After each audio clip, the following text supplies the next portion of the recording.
ഹൈമാവതി കൃഷിഭവൻ YouTube ചാനലിലേക്ക് ഇന്നിപ്പോൾ ഉണ്ടാക്കാൻ പോകുന്ന വെച്ചാൽ നല്ലൊരു അടിപൊളി സ്ലറിയാണ്.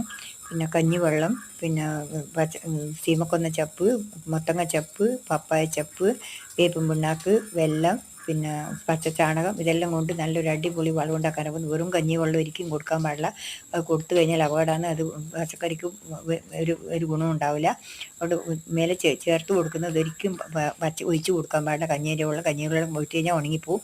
അതുകൊണ്ട് നിങ്ങൾ പിന്നെ കുടഞ്ഞു കൊടുക്കാൻ നേർപ്പിച്ചിട്ട്, അതും നേർപ്പിച്ചിട്ട് കുടഞ്ഞു കൊടുക്കാൻ പാടുള്ളൂ. ഇത് സ്ലറി ഉണ്ടാക്കിയിട്ട് ഒരാഴ്ച കഴിഞ്ഞിട്ടുണ്ട്. ഇതെല്ലാം കൂടി മുറിച്ച് ഒരു പാത്രത്തിലിട്ട് അതിൽ സമായിട്ട് വെള്ളം ഒഴിച്ച് ചാണകം കലക്കി അതിൽ കുറച്ച് പിന്നെ ഇതിട്ടിട്ട് അടച്ചു വെച്ച് ഒരാഴ്ച കഴിഞ്ഞിട്ട് അരിച്ചിട്ട് നമുക്ക് വെള്ളം നേർപ്പിച്ചിട്ട് അടിച്ചു കൊടുക്കും. അവിടെ ഇതിൻ്റെ റിലേറ്റീവിടെ ഇതിൻ്റെ താഴെ കൊടുത്തിട്ട് അത് കയറിക്കണ്ടാൽ നിങ്ങൾക്ക് വിശദമായിട്ട് മനസ്സിലാവും. നല്ലൊരു അടിപൊളി സ്ലറിയായത്.